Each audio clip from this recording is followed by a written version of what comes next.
Hello students, पिछले lecture में हमने आपको कपलिंग के बारे में बताया था। जो कपलिंग दो प्रकार की बताई थी आपको। पहला LS कपलिंग बताई थी, दूसरी कपलिंग आपको हमने JJ कपलिंग बताई थी। इन कपलिंग्स में क्या होता था, ऑर्बिटल क्वांटम नंबर और स्पिन क्वांटम नंबर को आपस में जोड़ा जाता था, तब उसे हम कपलिंग कहते थे। आज का जो हमारा टॉपिक है, टाइटल है X ray spectroscopy, absorption and fluorescence. X ray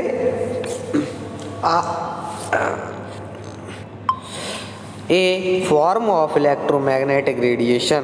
जो एक्सरे होती है वह इलेक्ट्रोमैग्नेटिक रेडिएशन की एक फॉर्म होती है। X ray have a wavelength ranging from 0.01 to 10 nanometre. जो एक्सरेज की वेवलेंथ जो होती है वह 0.01 से 10 नैनोमीटर की होती है। X-ray wavelength are shorter than those of UV rays and typically longer than those of gamma rays। जो एक्सरेज की वेवलेंथ होती हैं वह UV रेज की शॉर्ट होती हैं तथा जो टिपिकल होती हैं वह गामा रेज की होती हैं। X rays were discovered by Wilhelm Roentgen in 1895। जो एक्सरेज की खोज जो की थी विल्हेम रोंटगेन ने सन 1895 में की थी। Roentgen noticed crystal near a high voltage cathode ray tube exhibit a fluorescent glow even when he seeded them with dark paper. Some form of energy was being produced by the tube and it was penetrating the paper and causing the crystal to glow. Rontgen called the unfound energy X radiation। जब हम किसी filament से current pass कराते हैं तो thermionic emission के कारण इसमें जो इलेक्ट्रॉन निकलते हैं, इलेक्ट्रॉन का वेग टारगेट तक बढ़ जाता है। जब ये इलेक्ट्रॉन टारगेट से टकराते हैं तो इलेक्ट्रॉन तो टारगेट के अंदर होते हुए सर्किट में घूम जाते हैं और इलेक्ट्रॉन की एनर्जी से एक्स रेज बनती हैं, जिन्हें हम रैंकटॉन रेज भी कहते हैं। रैंकटॉन के द्वारा रेज को हम एक्स रेडिएशन कहते हैं। यह हमारा एक्स-रेज इन इलेक्ट्रोमैग्नेटिक स्पेक्ट्रम का फिगर दिखाया गया है। इसमें जो यहाँ पर वेव दिखाई गई हैं, पहली जो यहाँ पर वेव है radio wave, microwaves, infrared wave, visible raise, ultraviolet rays और एक्स-रेज, गामा रेज। आपको सारी रेज इसमें यहाँ पर दिखाई गई हैं। यहाँ पर लॉन्ग तथा शॉर्ट, लो फ्रिक्वेंसी तथा हाई फ्रिक्वेंसी यहाँ पर आपको दिखाई है।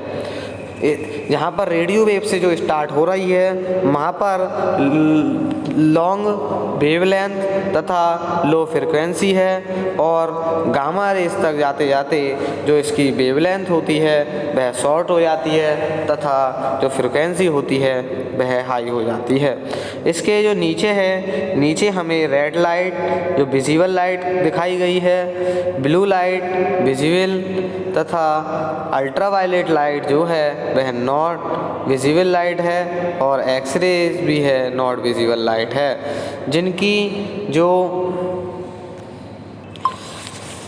वेवलेंथ आपको इसमें दिखाई गई है। नेक्स्ट जो सोर्स होते हैं हमारे एक्स-रेज के कौन कौन से होते हैं। 4 different type of X-rays source are being employed in X-ray analysis। इसमें हम 4 तरीके के अलग तरीके के एक्स-रेज सोर्सेज होते हैं। पहला सील्ड एक्सरे ट्यूब्ड, दूसरा होता है रेडियो एक्टिव सोर्स, तीसरा होता है रोटेटिंग एनोड ट्यूब्स तथा चौथा जो होता है centurion radiation facilities. Widely used source are X-ray tube and centurion facilities. जो वाइडली यूज होती हैं सोर्स वह एक्सरे ट्यूब तथा सेंचुरियन फैकल्टीज होती हैं। What is x-ray absorption spectroscopy?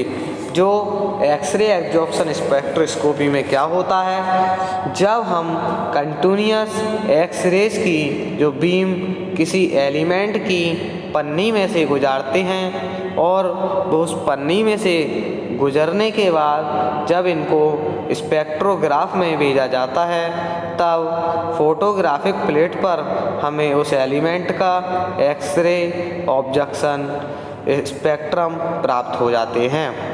इस स्पेक्ट्रम में हमें एक काली पट्टी दिखाई देती है जिसके एक सिरे पर शार्प एज दिखाई देती है और इसके बाद कोई काली पट्टी नहीं दिखाई देती। इस शार्प एज को एब्जॉर्प्शन एज कहते हैं तथा इसकी फ्रिक्वेंसी को के ऑब्जेक्शन लिमिट कहते हैं, क्योंकि ये लिमिट के सीरीज से बनती है। इससे अधिक की जो फ्रिक्वेंसी वाली एक्सरेज एलिमेंट द्वारा एब्जॉर्ब हो जाती हैं, जो आपको यहाँ पर फिगर में दिखाई गई हैं। नेक्स्ट जो होता है कैरेक्टरिस्टिक एक्सरे प्रोडक्शन।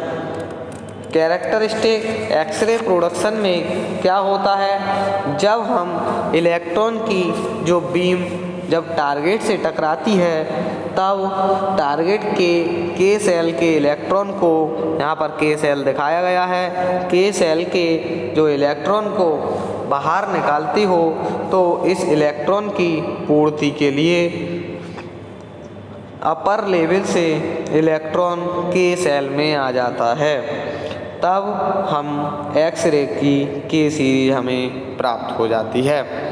यह हमारा कैरेक्टरिस्टिक एक्सरे प्रोडक्शन है। इसमें जो होता है इसका फॉर्मूला 1/λ r z-1 का स्क्वायर ब्रैकेट में 1/1 माइनस 1/n का स्क्वायर इसका फॉर्मूला होता है। यहाँ पर जो 1 होता है वह के सीरीज के लिए स्कैटरिंग कांस्टेंट होता है। यहाँ पर आपको इजेक्टेड के सेल इलेक्ट्रॉन दिखाया है, इंसिडेंट रेडिएशन दिखाई हैं, के एक्सरे इमिट दिखाया है और सेल्स जो सारी दिखाई गई हैं के एल एम और एक सेल और होती है हमारी एम होती है, इसमें के एक्सरे इमिट होती हुई दिखाई गई हैं। हमारा नेक्स्ट जो होता है continuous X ray production. Continuous X ray production में क्या होता है, इसमें जब हम इलेक्ट्रॉन इसमें टारगेट से टकराता है तो टारगेट की जो एनर्जी का डिफरेंस होता है वह एक्स फोटोन के फॉर्म में आ जाता है। जैसे जो फोटोन का जो फॉर्मूला हमने बताया था, ½ mv² equal to E mu, equal to E mu को भी हम म्यू इक्वल टू होता हमारा hc/λ। इस वाले फॉर्मूले से हम इसे में पता लगाते हैं कि एक्सरे का जो निर्माण होता है क्लासिकल थ्योरी तथा क्वांटम थ्योरी दोनों से इसमें यूज होता है। कंटिन्यूअस एक्सरेज में एक मिनिमम वेवलेंथ होती है जिसकी इंटेंसिटी सबसे कम होती है। इसमें जो आपको सेल दिखाई गई हैं यह हमारी के सेल, एल सेल तथा एम सेल के ऑर्बिट दिखाए गए हैं। इसमें यहाँ से incoming projected electron high energy का इलेक्ट्रॉन इसमें यहाँ पर पास कराया है। जब इलेक्ट्रॉन पास कराता है होता है तब यहाँ से एक्सरे इमिशन होता है तथा आउटगोइंग प्रोजेक्टेड इलेक्ट्रॉन होता है जो कि लो एनर्जी का यहाँ से निकलता है। और यहाँ पर जो है टारगेट एटम है जिस पर जो लाइट प्रोजेक्ट कराई गई है।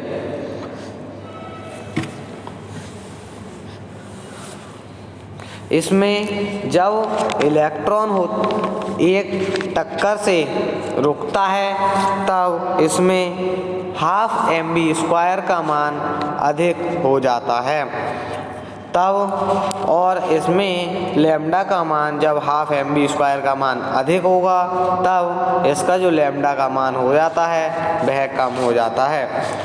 यह हमारे जो कंटिन्यूअस एक्सरेज थे इसमें जो एक्सरेज की इंटेंसिटी है वह एक सर्टेन वेवलेंथ पर मैक्सिमम हो जाती है तथा इसके बाद कम होने लगती है। इसमें जो वैक्यूम इंटेंसिटी की वैल्यू वोल्टेज के बढ़ने पर बढ़ जाती है। ये एक्सरेज वोल्टेज पर डिपेंड होती हैं। जब एक्सरेज वोल्टेज पर डिपेंड रहती हैं तब टारगेट के जो मटेरियल होंगे उन पर डिपेंड नहीं रहती हैं। इसमें जो हमारी K सेल हैं, L सेल, M सेल तथा N सेल होती हैं। इन सेलों में जो नंबर्स होते हैं वो n = 1, 2, 3, 4। n की जो वैल्यू होती है यहाँ पर इनफाइनाइट होती है। इसमें एक्सरेज स्पेक्ट्रल लाइन को स्पेक्ट्रोस्कोपी में स्पेक्ट्रोग्राफ में देखा गया तो इसमें K लाइन तथा जो L लाइन इसमें दिखाई गई हैं वह सिंगल नहीं पाई गई, बल्कि जो K लाइन और L लाइन थी इसमें वह डबलेट पाई गई। इसमें जो लाइन थी अल्फा कण थे वह K अल्फा तथा K अल्फा 2 में पाए गए, और जो बीटा कण थे बीटा कण K बीटा 1 तथा K बीटा 2 में ब्रेक हो गए, और यह और कई सारी लाइनों में ब्रेक हो गई। और एक तीसरा प्रोडक्शन और होता है इसमें, वह इंफ्रारेड एक्सरेज प्रोडक्शन होता है। इंफ्रारेड एक्सरे प्रोडक्शन भी कंटिन्यूअस एक्सरे प्रोडक्शन तथा कैरेक्टरिस्टिक एक्सरे प्रोडक्शन की तरह ही वर्क करता है।